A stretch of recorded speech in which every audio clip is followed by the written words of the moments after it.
Muy bien, creo que estamos en directo. Vamos a ver si funciona todo correctamente. Voy a estar pendiente de los chats para que eso así ocurra. Y bueno, pues agradecer en primer lugar, ¿no? Al proyecto Historia en Cuarentena la invitación sobre para participar en esto, en este proyecto tan interesante. Y bueno, pues aquí ya me está hablando mi coordinador, que es Carlos, y le voy a responder. Eh, sí, yo creo que bien, más o menos está todo correcto. He de confesar que es mi primer Facebook Live, por tanto voy a estar un poco con las pruebas, pero ya iniciando en el sentido de que, bueno, como digo, primero de todo, agradecer al Proyecto Historia en Cuarentena. Eh, También comentar que la profesora de la Universidad de La Habana, Victoria Ojalvo, iba a estar hoy aquí con nosotros. Pero bueno, lo cierto es que finalmente no ha podido venir y bueno, pues claro, es lo que tiene Internet, estas cuestiones, ¿no? Acerca de eso, bueno, podemos comentar que al no haber venido la compañera, pues lo cierto es que surgió la invitación de que yo pudiera participar, de que pudiera estar aquí con ustedes. Buenas tardes. Buenas tardes, Dobleda. Y voy a estar también pendiente del chat. Como digo, es mi primer live, pero bueno, pendiente del chat y había estructurado el tema un poco para hablar sobre uno de los libros que se han publicado en el Instituto Paulo Freire en España, que es Filosofía Latinoamericana en la Pedagogía de Paulo Freire. Eh, Esto lo pueden adquirir por internet, lo pueden adquirir también a raíz del instituto. Se llama Filosofía Latinoamericana en la Pedagogía de Paulo Freire. Bueno, ¿por qué estoy comentando esto? El libro no se ha presentado y entonces, bueno, voy a aprovechar también la oportunidad que me da Historia en Cuarentena para hablar un poco acerca del libro, ¿ok? Cómo surgió, cómo ha ido este libro en general, hablar sobre él y tenía estructurado, digamos, hacer una pequeña presentación del libro para a raíz de eso ya entrar en diálogo con ustedes y bueno, poder establecer, digamos, opiniones y demás acerca del tema. Presentarme, yo soy Diego Morollón, actualmente colaborador del Instituto Paulo Freire de España. Eh, Soy también profesor de filosofía en un instituto. Mm, a raíz de mis estudios en filosofía en la Universidad de Granada, bueno, pues digamos surgió la posibilidad de hacer una tesis de maestría para estudiar las fuentes filosóficas de Paulo Freire, ¿no? Hay un profesor de filosofía en la Universidad de Granada llamado Marcos Santos, que tenía trabajos acerca de Paulo Freire y las raíces, digamos, intelectuales o filosóficas que había leído Paulo Freire sobre filosofía y cómo esto se reflejaba en su obra. Después de esto, yo me fui a hacer una investigación a México, donde me encontré con el profesor Miguel Escobar. El profesor Miguel Escobar es, bueno, ha sido discípulo de Paulo Freire. Mm, Estuvo trabajando con él en Sao Tomé y Príncipe. Estuvo también el profesor Miguel Escobar trabajando en Ginebra con Paulo Freire. Y bueno, pues lo cierto es que es uno de mis maestros, obviamente, Miguel Escobar, ¿no? Él es colombiano, pero trabaja y enseña en la Universidad Nacional Autónoma de México. Lo cierto es que, digamos, su manera de hacer clases era freireana, claro, totalmente, ¿no? Estuvo trabajando con Freire, él ha reinventado a Paulo Freire, se ha hablado mucho acerca de la reinvención de Paulo Freire. Y bueno, a partir de esto yo también trabajaba, pues eso, la cuestión de la filosofía en Freire y demás, y digamos, en esos 4 años estudiando allí en México, es que surgió este libro, ¿no? Bueno, en relación a la idea de las fuentes o de lo que había leído Paulo Freire sobre filosofía para incorporarlo en su obra. Como digo, yo venía de ese bagaje de filosofía y a partir de un estudio de las fuentes, pero no solo de las fuentes del propio Freire, sino también de aquellos que han dicho esta misma cuestión que estamos hablando. Por ejemplo, Carlos Torres, uno de los grandes especialistas en Paulo Freire en Brasil, había mencionado ya el tema en los años 80. Claro, Freire es hegeliano, Freire había leído Gramsci, Freire, claro, todas las fuentes filosóficas de Freire son enormes, ¿no? Y entonces, bueno, pues Carlos Torres lo estudia en 2 artículos grandes. Y a partir de ir rascando, digamos, en la bibliografía, salieron muchísimos más autores que han tratado a Freire desde una perspectiva filosófica. Digamos, mi tarea fue hacer una recopilación de esos trabajos, ¿no? Es decir, de hacer un estado de la cuestión, porque Freire es un mundo muy grande, ¿no? Es decir, obviamente está una reinvención como la de Gadotti, por ejemplo, de ecopedagogía, está el teatro del oprimido de Boal, está los diferentes autores que han tratado a Paulo Freire a partir de varias disciplinas, ¿no? Y entonces a partir de esto, pues claro, Freire es un mundo enorme y yo digo que hay como continentes o países de Freire en donde te vas metiendo y aparte su obra también no está toda editada. Eso fue también un problema de la investigación, ¿no? Es decir, no existen unas obras completas de Paulo Freire. Gadotti y el Instituto Paulo Freire de Sao Paulo han hecho un esfuerzo enorme y han completado un gran volumen que se llama Paulo Freire Biobibliografía, en donde podemos encontrar mucho que se ha hablado de Paulo Freire y ahí hay un gran esquema en marco, claro, que se sigue trabajando y en ese sentido, ¿cómo decirlo? ¿No? Es decir, hay que reactualizarlo también.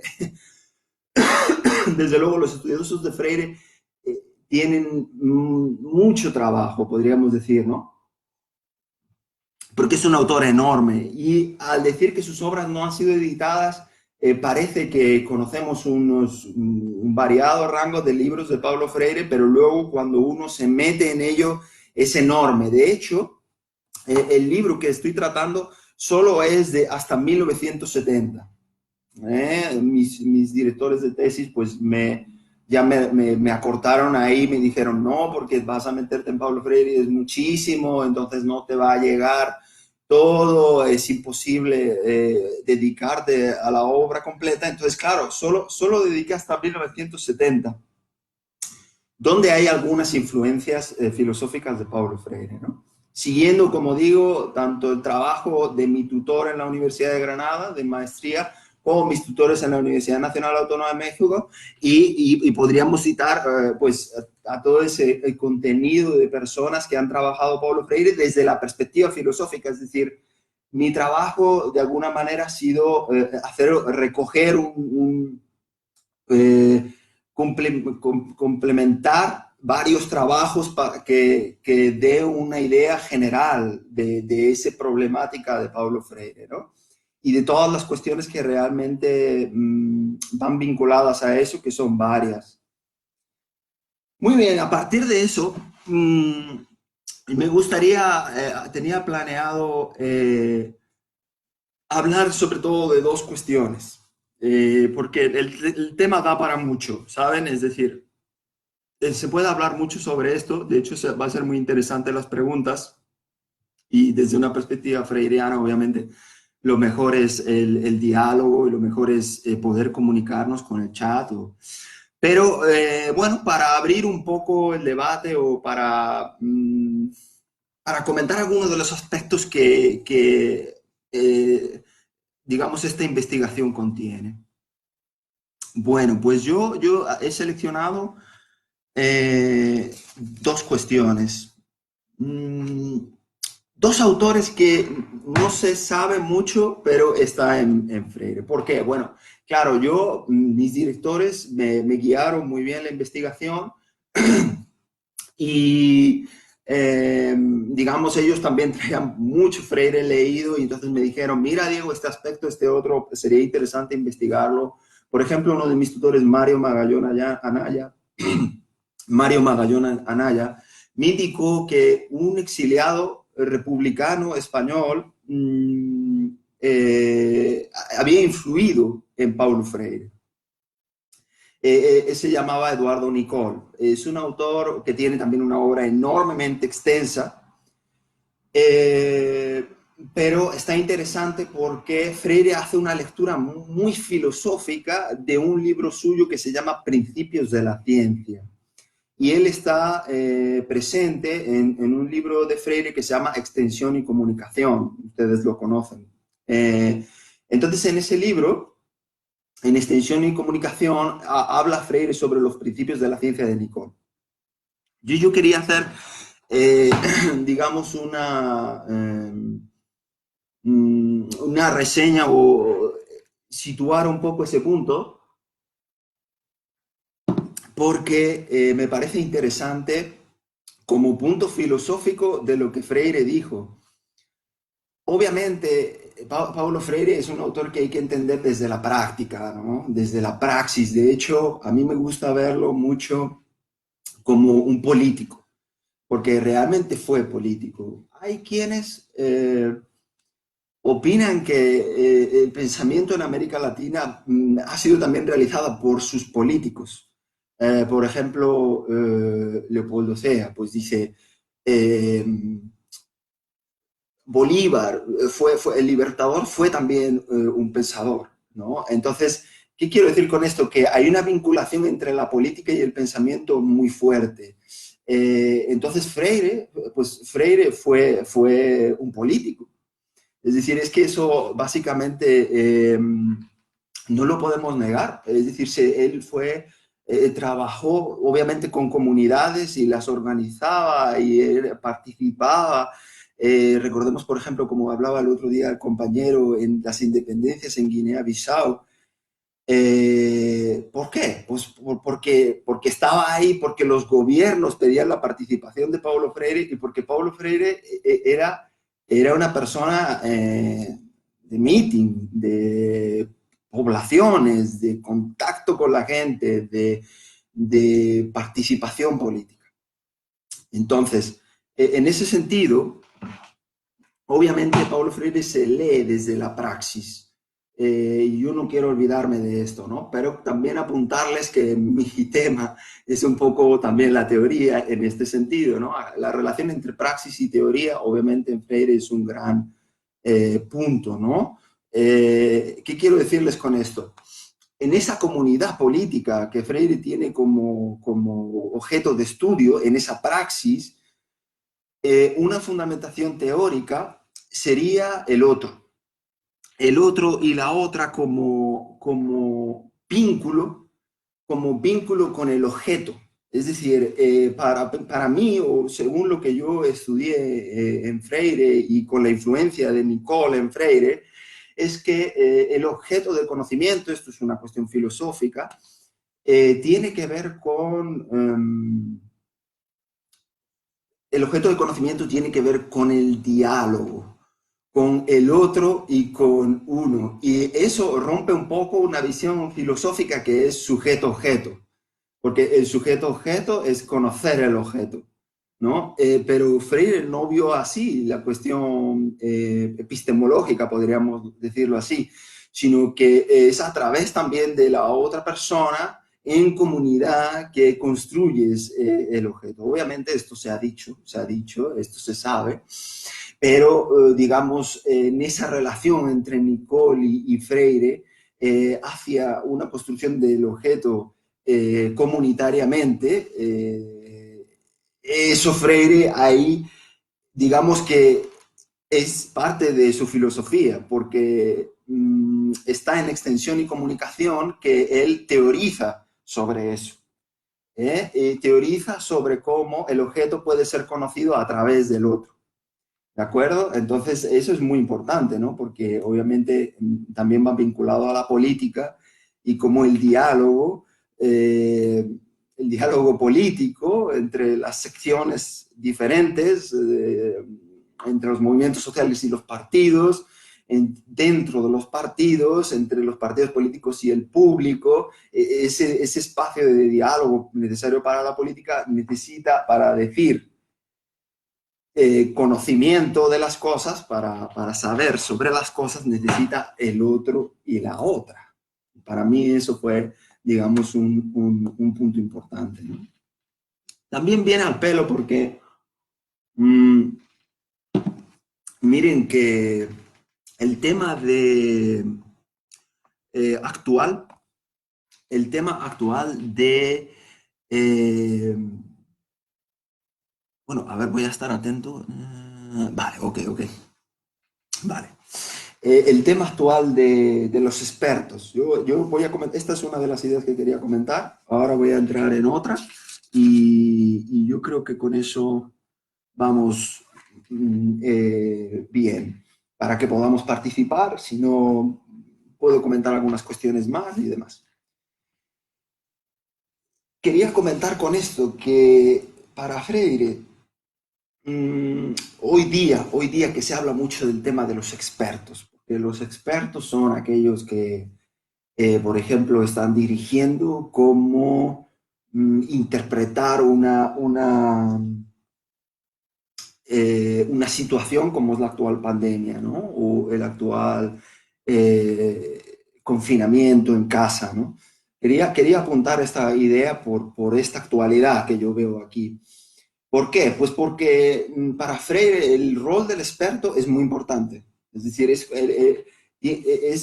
digamos, es una parte de ese diálogo, pero no puedes excluir del diálogo para la construcción del conocimiento pedagógico. No puedes excluir del diálogo a los que no son expertos, ¿no? Entonces, por un lado, Freire obviamente es una persona que siempre reconocerá el punto de vista positivista y de dato y de ciencia que es necesario para realizar una investigación, un expertise, la experiencia y la teoría, y eso es completamente necesario. Es decir, Freire no descarta al experto. El experto es muy importante, pero dice, ay, pero ese saber tiene que fermentar, tiene que fecundarse en los demás también, en los que no somos expertos. Por ejemplo, yo no soy un experto en pandemia, yo no soy un experto en informática, yo no soy, es decir, y podemos ser expertos en pocas cosas, pero también tener nuestra cultura, que eso no puede ser negado porque el ser humano es un ser cultural. Y entonces, claro, el tema de esto es que si reconocemos que en la construcción del objeto el otro es necesario, en el experto también en cómo van esas medidas de la pandemia, en cómo se enfoca esa cuestión, tiene que estar complementada por un saber. Buenas tardes, Elsa.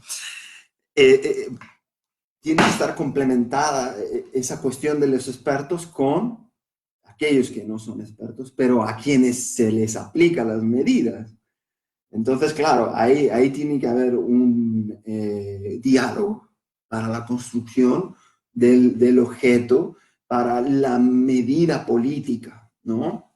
Obviamente, esto nos sitúa en la perspectiva, pues, de pedagogía del oprimido, que es lo que los oprimidos nos pueden enseñar. Eso es un aprendizaje, es un proceso en donde Freire establecería un paralelismo entre el proceso político y el proceso, y el proceso pedagógico, porque el proceso político es también un proceso pedagógico. ¿En qué sentido esto?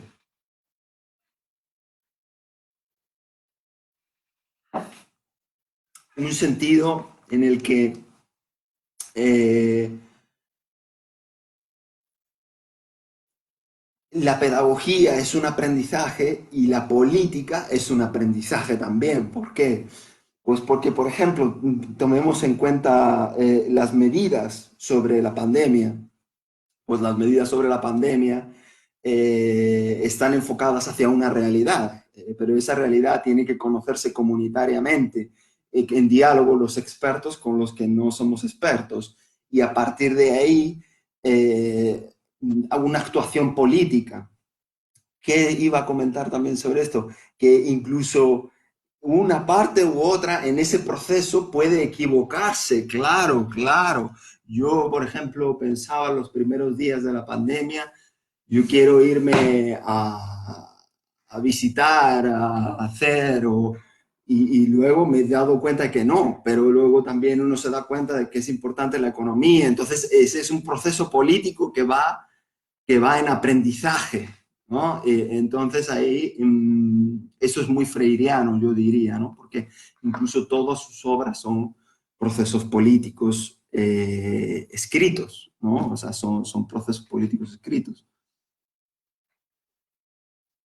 Bien, también por eso estoy tratando estas cuestiones de la actualidad, porque pues Paulo Freire no podría, no sé si eh,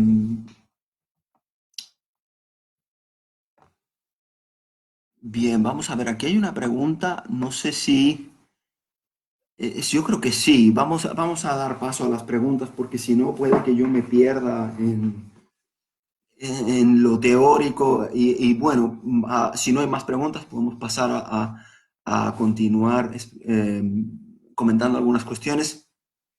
Dice, buenas noches, Diego. ¿Cuáles podrían ser las fuentes que existen para pensar la influencia de la obra en varias formas de filosofía latinoamericana? Vale. ¿Cuáles son las fuentes filosóficas latinoamericanas de Paulo Freire? Entre varias, porque este trabajo, digamos, escoge algunas, podrían haber sido varias más, ¿no? Por ejemplo, estuvo muy interesante que Freire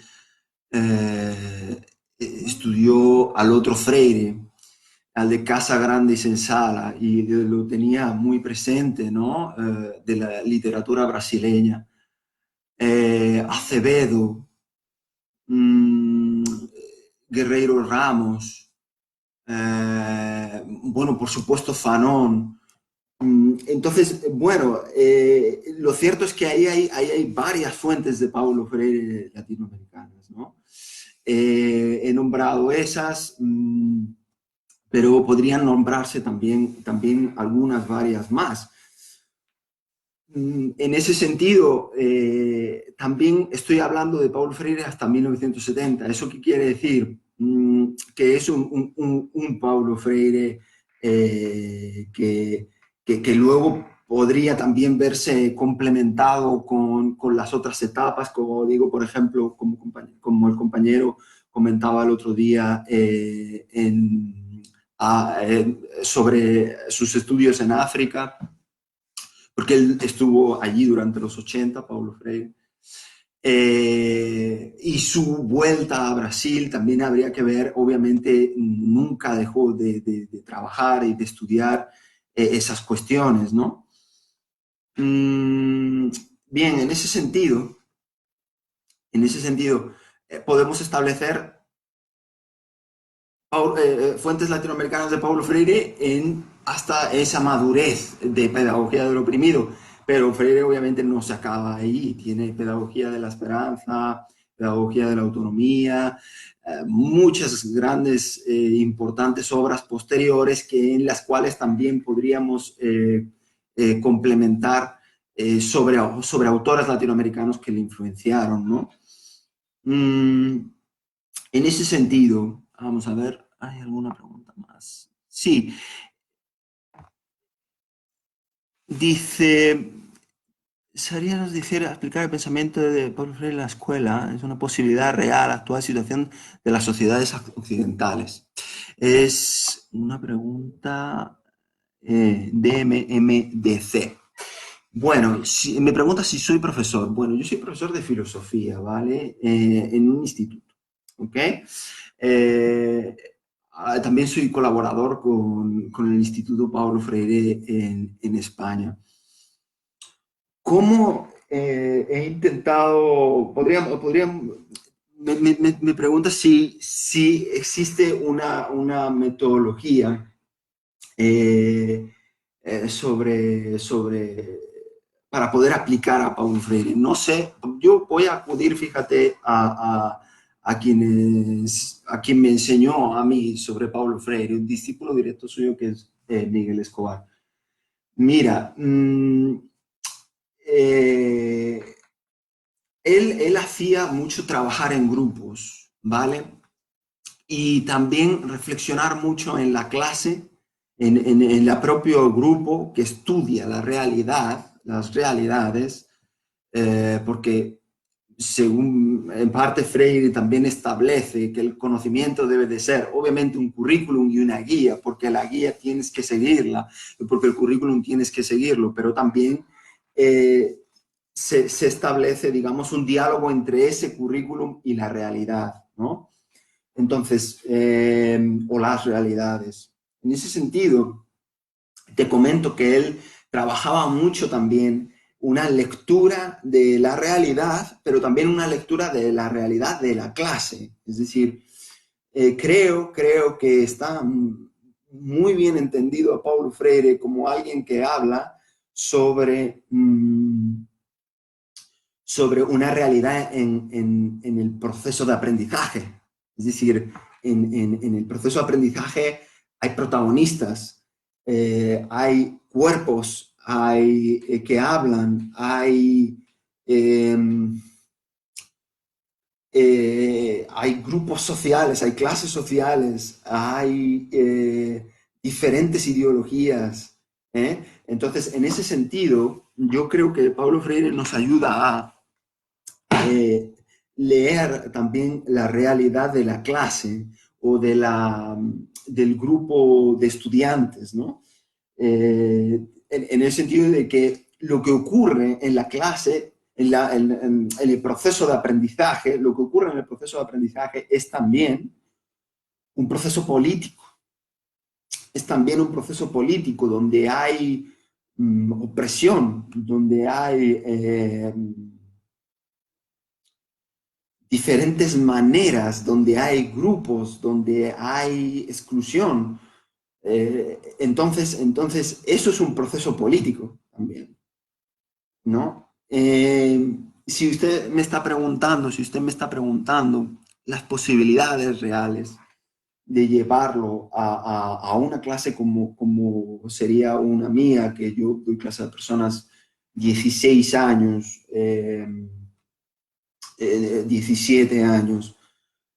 Bueno, principalmente la expresión de la palabra de los estudiantes es algo muy importante. Y la expresión de la palabra es con su corporalidad, con su observación,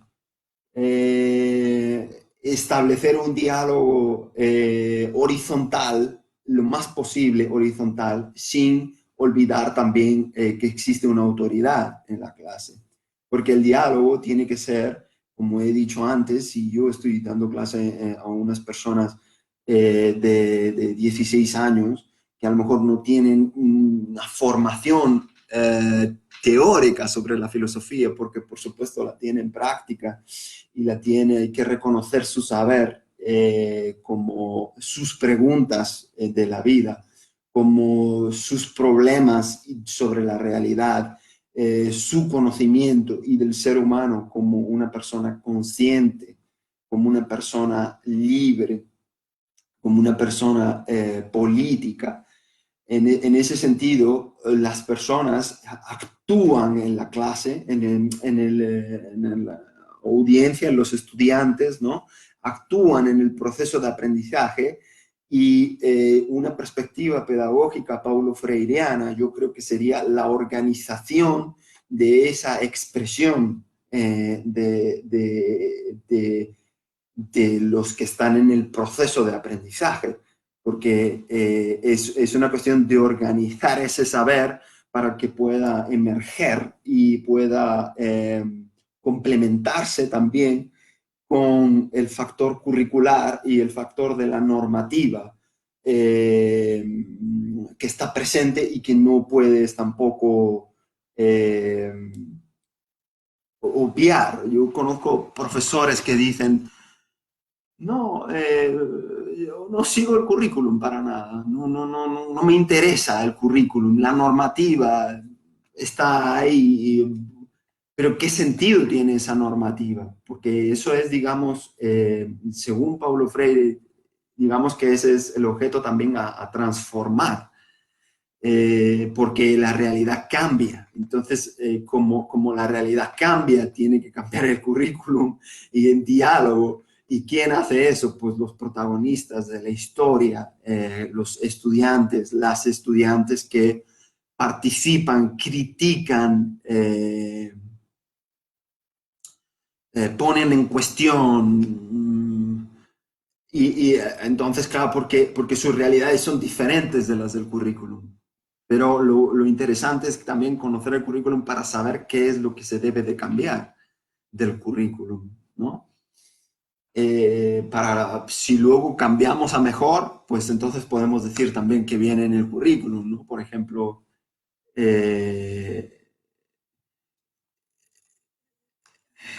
fin, cuestiones que se han añadido a la normativa y a la legalidad que podemos considerar como logros de los movimientos sociales progresistas y que están en la normativa también. Entonces hay que incluirlo como normativa. No puedes decir, ahora yo no quiero la normativa, cuando la normativa a lo mejor también nos puede abrir, eh, digamos, también tratar temáticas en el aula, en el proceso pedagógico, para poder ser críticos, ¿no? Sobre la pandemia, vamos a ver, la pandemia, no está sobre... Estoy leyendo las preguntas porque estoy leyendo la pregunta de Yolanda, intentándolo hacer bien para que no se me pase ninguna pregunta. Hay una de Laura que he dejado un poquito atrás. Vamos a ver, venga. Yo voy a ponerme ya con las cuestiones porque creo que si luego podemos pasar a otras temáticas, pero ya surgen varias cuestiones y creo que es interesante ese diálogo, ¿no? ¿Cómo se fue de colonial? ¿Lo has encontrado resistencia? Bueno, me preguntan sobre cómo el estudio del pensamiento latinoamericano en Europa, que es un tema bastante, antes de empezar con la pregunta de Yolanda, porque había una anteriormente, sobre el estudio del pensamiento, eh, la, la, eh, sobre el estudio del pensamiento latinoamericano aquí en España. Bueno, yo creo que es una tarea que podemos ir haciendo poco a poco. Digo, podemos, porque obviamente sí está muy interesante que se esté dando varias redes de pensamiento que intentan hacer eso. Y entonces, claro, ¿a qué me refiero con eso? Pues tiene que ser también un proceso colectivo en el que se puedan, digamos, ir cambiando poquito a poco las cosas, ¿no? En ese sentido, bueno, cambiar qué cosas, pues esto mismo que estamos hablando sobre los currículum, ¿no? Cómo los currículum tienen un sesgo eurocéntrico. Y en ese sentido, claro, pues podemos ir investigando las formas, las maneras o por lo menos trabajar intelectualmente esa temática, hacerla presente. A partir de ahí, bueno, pues supongo que es una cuestión en proceso, ¿no? Se está intentando hacer. Vamos a ver la pregunta de Yolanda. La pandemia está tirando una cortina gruesa sobre esa cuestión de las habilidades y competencias que determina quién es experto y quién no, claro. Y quién no es experto, efectivamente. En el mundo de la pospandemia estaremos delante de una oportunidad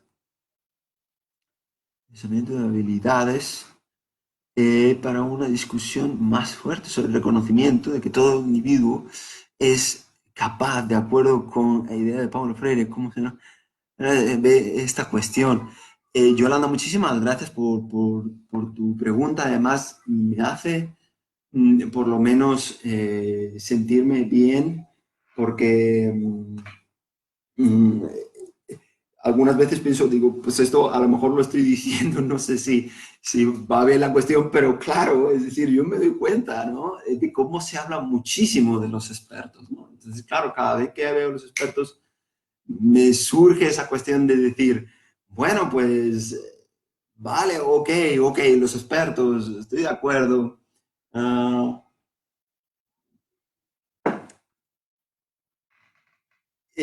son muy importantes. Nunca Paulo Freire va a negar el hecho positivo de lo experto, pero el problema es que, digamos, recaen sobre otros y otras las medidas que se hacen de una forma, no sé, muy extensa, podríamos decir mundial, es decir, en ese sentido es como una situación en la que, miren, Yolanda, quería yo también comentar esto, a ver qué le parece.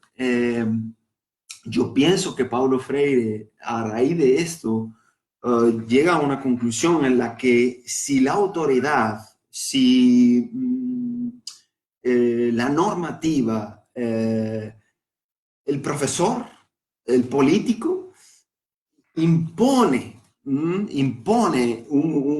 algo directamente sobre mucha gente, la respuesta a esto va a ser un libertinaje. Esto también es un concepto de Miguel Escobar, de mi maestro. Es quien me enseñó lo que puedo saber de Freire. Es el libertinaje lo que va a crear la opresión. Es algo, una respuesta a la imposición va a ser más desorden, podríamos decir, ¿no? Entonces, claro, por eso es importante el diálogo, ¿no? Porque el diálogo, si no hay diálogo, pues entonces el experto no sabe cómo están yendo las cuestiones que se están aplicando y cómo, entonces ahí tiene que haber un diálogo, ¿no? Entonces, así es como vería yo el tema un poco de, de los expertos. Y me preguntas también sobre las capacidades del individuo. Efectivamente, ¿no? Es decir, cómo eso, lo que me comentas, lo veo liberador, ¿no? Porque es el individuo que puede liberar su potencial también, ¿no?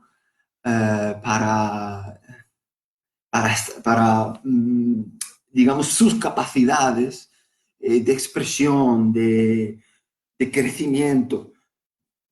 En ese sentido, claro, yo voy a decir algo, el experto puede tener un conocimiento enorme, pero luego cómo surgen las cuestiones en el proceso de aprendizaje, no, es imposible tener todo controlado, ¿no? Es como yo al principio de este Facebook Live, porque estoy aprendiendo, ¿no? Y entonces surge una cuestión o otra, entonces, bien, yo creo que eso también es una liberación, puede ser, del individuo.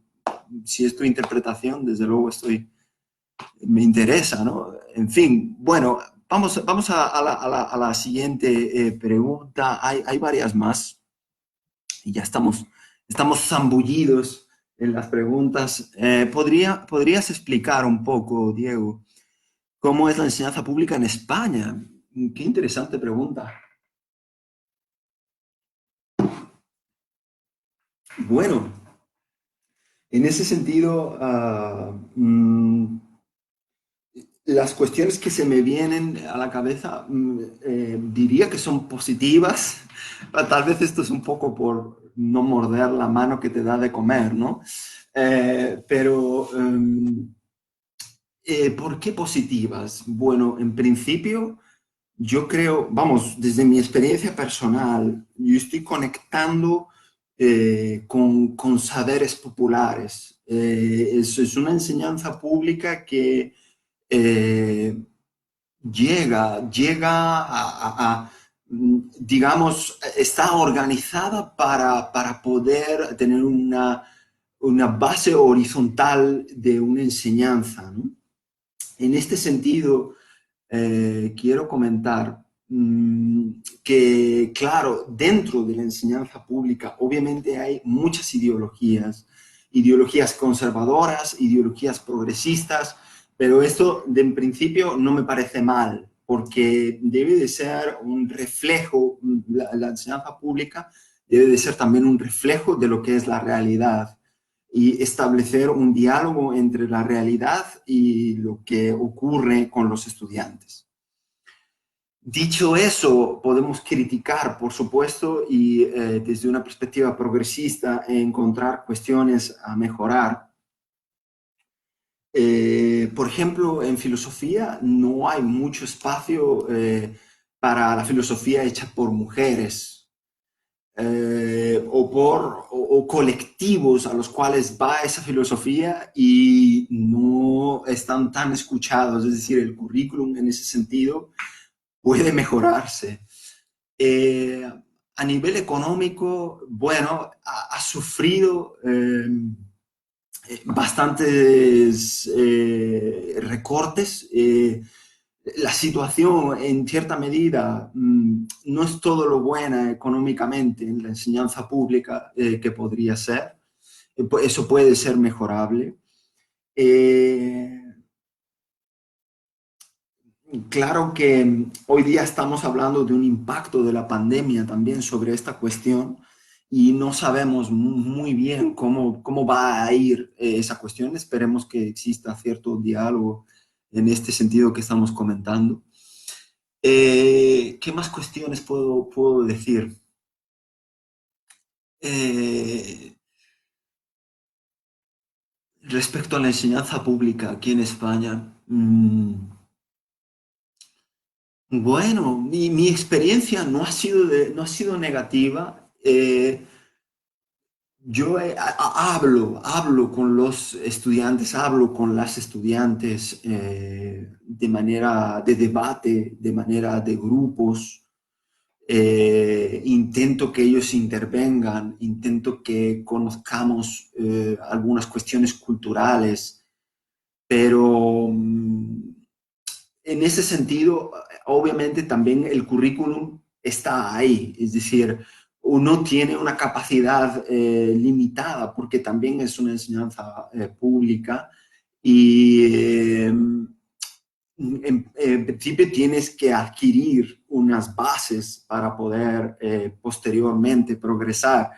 Entonces, claro, esas bases yo creo que deben de ser, en algún sentido debe de enseñarse la palabra, cómo puede uno explicar la palabra, cómo puede uno decir su palabra, ¿no? En la medida de lo posible.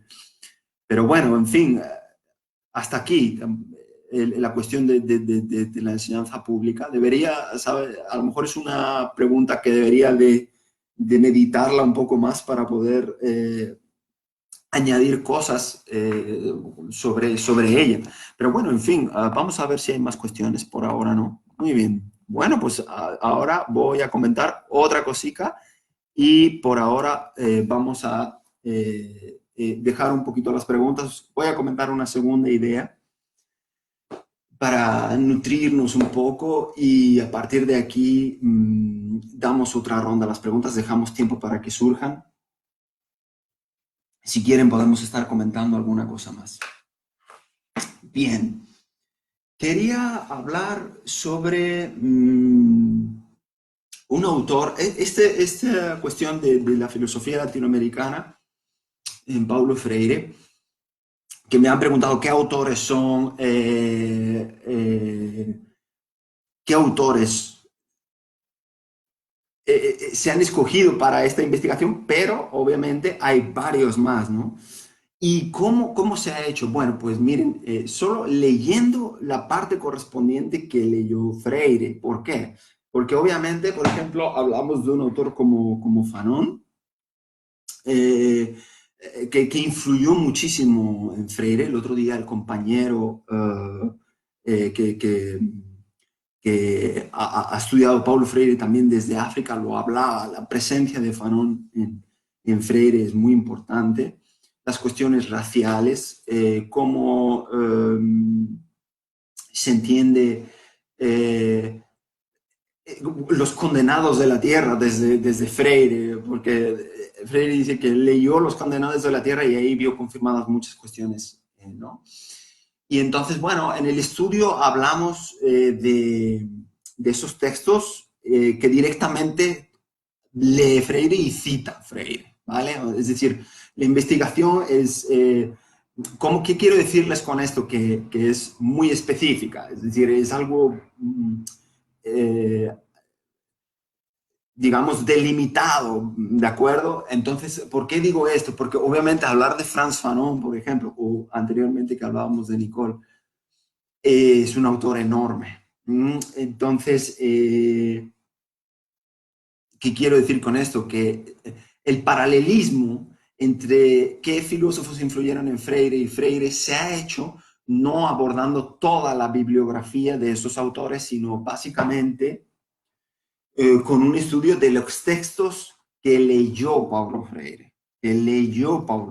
¿Ok? Entonces, en relación a filosofía, en relación a 1970 y en relación a autores latinoamericanos. ¿Por qué? Pues porque son delimitaciones que han hecho, digamos, el campo en ese mundo freiriano o continentes freirianos, son delimitaciones que lo han podido hacer más exacto para poder hacer, digamos, una afirmación sobre qué pensaba Paulo Freire filosóficamente sobre esos autores, ¿no? Con ello, quiero comentar un autor bien interesante que es Guerreiro Ramos. Guerreiro Ramos, obviamente, he aludido a la obra de Guerreiro Ramos solo en la parte que toca a Paulo Freire, ¿no? Él influye en Paulo Freire. Es un autor muy interesante. Yo estuve consultando la obra suya que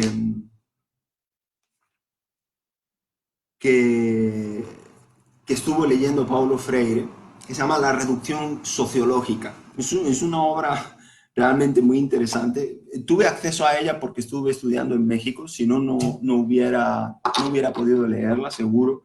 No sé si la encuentran en internet, si les interesa yo se las puedo... Tanto Los principios de la ciencia como La reducción sociológica son dos obras muy interesantes que Freire leyó y que a mí, vamos, me sorprendieron positivamente, ¿no? Entonces, Guerreiro Ramos,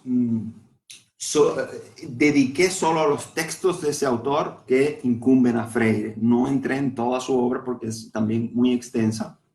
Es un autor que fue exiliado también por el golpe de Estado del 64. Y él, bueno, eso es uno de los autores que habla interesantemente sobre una toma de conciencia. Por cierto, está bien interesante el tema de la conciencia en Freire, hacia allá voy. Pero está interesante en el sentido de que muchos autores hablaban de conciencia en ese momento. Eso es una de las cuestiones que yo me... Porque obviamente al lado de Paulo Freire está la palabra concientización, ¿no? Concientización. Eh, Porque es, como estábamos viendo antes, es la toma de conciencia que pasa a una práctica y que está en la práctica, ¿no? Es la toma de conciencia de los movimientos sociales, la toma de conciencia de los movimientos políticos. Es una toma de conciencia, ¿de acuerdo? Entonces, está bien interesante porque en este aspecto Freire se vio influenciado por la fenomenología, porque la fenomenología, digamos, es una toma de conciencia, es eh, darme cuenta y accionar, estar en el proceso aprendiendo y actuando, pero como hemos visto anteriormente, con el otro y con la otra. Es decir, yo necesito al otro y la otra en el colectivo para poder darme cuenta de eso y pasar, digamos, al movimiento social. Esto es muy curioso porque yo estaba estudiando esto cuando en España fue el movimiento 15M, que fue una toma de conciencia, es decir, estaba viendo en Freire estas cuestiones y luego en los colectivos sociales y en los movimientos sociales se daba una concientización, porque estás en grupo con los demás leyendo la realidad en proceso de aprendizaje. Entonces Freire toma esos conceptos también de la fenomenología que tuvieron mucho impacto en la filosofía latinoamericana durante los 60. La fenomenología, Husserl, entre otros, ¿no? Y entonces, ¿qué viene a decir Guerreiro Ramos y qué viene a decir Freire en relación a esa, digamos, es como una argumentación filosófica de esa cuestión freireana? ¿Qué viene a decir? Viene a decir que la toma de conciencia se hace con el otro y con la otra. Es necesario el colectivo para tomar conciencia. Y la conciencia es saber seleccionar la información y, como dice Freire, pensar que pienso, un hombre consciente o una mujer consciente, o una persona no binaria consciente, que toma conciencia en grupo, en colectivo, para pasar a una acción. Y en este sentido, Guerreiro Ramos es importante en este sentido, en Freire, ¿no? En cómo estudió él la conciencia y la conciencia tendente a su realidad. Por tanto, hay varios intelectuales brasileños que, por supuesto, Freire leyó y que están presentes, digamos, en su argumentación filosófica, en su estructura filosófica, ¿no? ¿Y hay alguna pregunta? De nuevo, vamos a cuestionar por su respuesta. Augusto, Yolanda me comenta, experto, no, es experto porque fue estudiante del programa de felicitación de jóvenes. Exacto. Efectivamente. Efectivamente. Y me comentan en el chat que una persona que quiere alfabetizar y es declarada por la normativa no experta. Bien, ¿qué podemos decir sobre esto? Claro. eh,